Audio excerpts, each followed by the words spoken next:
جہاں تک مسلمانوں کے ساتھ ہمارے تعلقات اور ان سے ہماری ہمدردی کا تعلق ہے، تو ہم حضرت مسیح موعود علیہ السلام کی تعلیم پر عمل پیرا ہیں، جس کا اظہار اس شعر میں کیا گیا ہے کہ اے دل ان لوگوں کے ساتھ حسن سلوک کر کیونکہ وہ بالآخر دعویٰ کرتے ہیں نبی سے محبت۔ اس لیے ہم ہر مسلمان سے محبت کرتے ہیں، ان کی خیریت کے لیے دعا کرتے ہیں اور ان کے فائدے کے لیے ہر ممکن کوشش کرتے ہیں۔ ہم ان کے لیے مخلصانہ جذبات رکھتے ہیں اور ان کی رہنمائی کے لیے دعا گو ہیں، تاہم انہیں بھی بہتری کے لیے کوشش کرنی چاہیے۔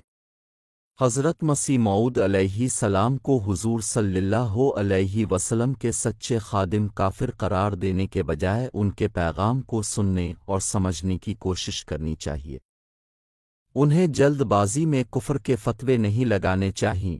کیا اپنے ہمارے دلوں میں جھانک کر دیکھا کہ ہم میں حضور نبی اکرم صلی اللہ علیہ وآلہ وسلم سے محبت اور عقیدت ہے یا نہیں، اور کس حد تک؟ کیا آپ نے دیکھا ہے کہ ہمارے دل اس محبت سے کتنے گہرے ہیں؟ کیا آپ نے اس کی آخری شریعت پر ہمارے ایمان کی حد دیکھی ہے؟ کیا آپ نے دیکھا کہ ہم قرآن پاک کے ہر حکم پر عمل کرنے اور اس پر پختہ یقین رکھنے کی کس قدر کوشش کرتے ہیں؟ کیا آپ نے دنیا میں اللہ کی وحدانیت کو قائم کرنے کے لیے ہماری انتھک کوششوں کا مشاہدہ کیا ہے؟ لہذا تھوڑا سا بھی عکاسی کریں۔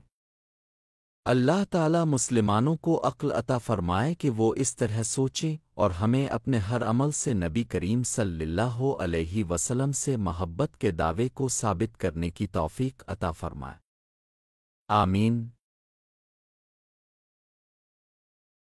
ہم تو رکھتے ہیں مسلمانوں کا دین، ہم تو رکھتے ہیں مسلمانوں کا دین، دل سے ہے خدا میں ختم المرسلین۔